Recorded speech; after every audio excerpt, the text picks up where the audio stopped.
Well, technically, balanced literacy is a combination of a top-down, bottom-up theory of teaching reading. In layman's terms, it's teaching whole language and phonics in conjunction with each other. So balanced literacy is just pulling from all different kinds of components of literacy.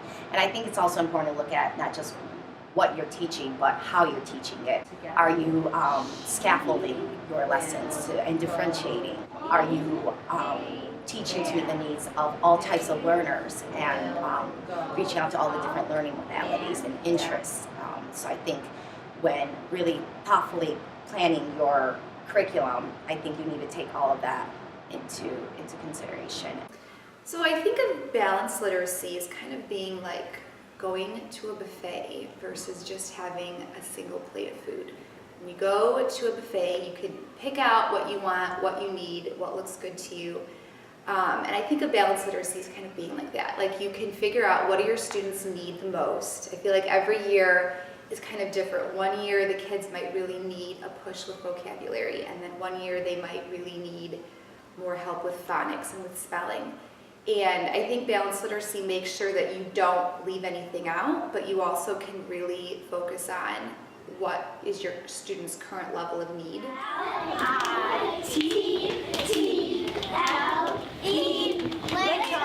Researching effective instructional practices, best practices, things that are effective for our teachers, have an impact on student learning, and a lot of the best practices kind of point in the direction of balanced literacy. And I noticed that in third grade you move from teaching how to read to understanding reading and comprehension, but a lot of the kids in my class did not have the phonics skills, so that foundation. So I was trying to find ways to kind of embed those phonics skills and that phonemic awareness into my daily instruction, and that's kind of where I got this idea of, you know, all of these centers and doing a lot of modeling and all of that. So it kind of stemmed from there. Well, when I first started teaching and when I went through college and all of my methods classes, it was all whole language. And I actually student taught in first and second grade, and I noticed that some of the kids were missing some of that basic fundamental phonics skills that were necessary. But I still had that whole language mentality, and when I went back to school about 4 years into my teaching career to get my master's in reading, I learned about phonics for the first time and thought, wow, this does make sense. A little bit of this, a little bit of that, and put it all together. I feel that it's kind of creates, it's like an umbrella over the whole day. The students, it's less start and stop of phonics than reading and writing, and even science and social studies, and I've even brought it into math a little bit. It's more fluid. My kids are always now reading, questioning, discussing, working on different skills and groups, and I feel like the day as a whole is richer and more rigorous because of it. Every child is unique, every child is different, and I want to make sure that as their teacher that that they know that I care about them, that I love them, that I want them to be successful and to love school and to love learning. And kindergarten, I'm gonna get emotional. Kindergarten is just such an important year in a child's life, and this is where we set that foundation. And I want to make sure that I set a really strong one so they can be successful in the years to come.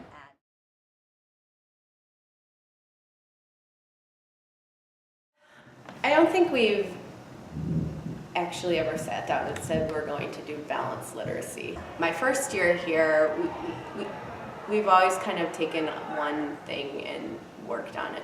Previous experiences in teaching or schools that I worked at where you're given too many things at once to implement, and you feel like there's too many balls in the air. You can't juggle them all, right? It's not something that happens in 1 year. It's a multi-year process and requires a lot of teaching and learning and practice and failure and learning from those mistakes and then regrouping and restructuring things. When I first started, teaching kindergarten 6 years ago, I was given a basal reader. It was Storytown, published through Harcourt, and that's what I did. I pulled my phonics and my phonemic awareness and my comprehension and writing all from this basal. Through the years, we started getting just other great resources, and I learned that effective instruction is pulling from a wide range of resources, and that's what makes it best practice. I think by teaching all the different components like vocabulary, phonics, comprehension strategies, writing, all these different components, I think it's helping them just grow and shine in all of the areas. So it's not just literacy, but it's also science and social studies and math and all the content areas. And you're seeing you need that foundation in literacy in order to be successful in all the content areas.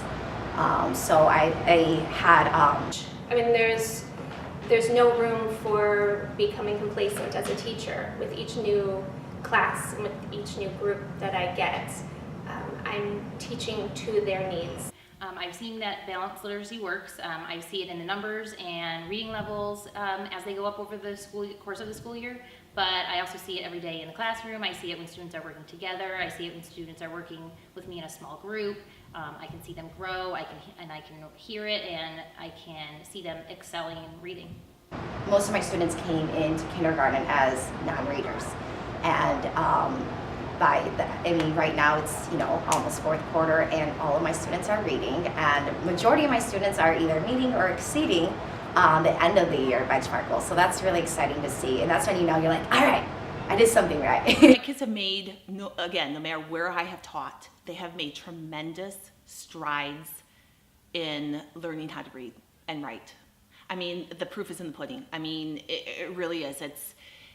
The students are coming as non-readers. I still have students who are on the TRC at PC and RB when they come to me, and they're reading at grade level by the end. It's a lot of hard work. It's a lot of hard work on their part, the parents' part, my part, but we get there. I feel like the answer should be like we're doing all this top-down stuff, but really it's not. It's really being driven by our staff, and our staff that feel, I think, that freedom to try and make it work for themselves because they believe and they know it's the best.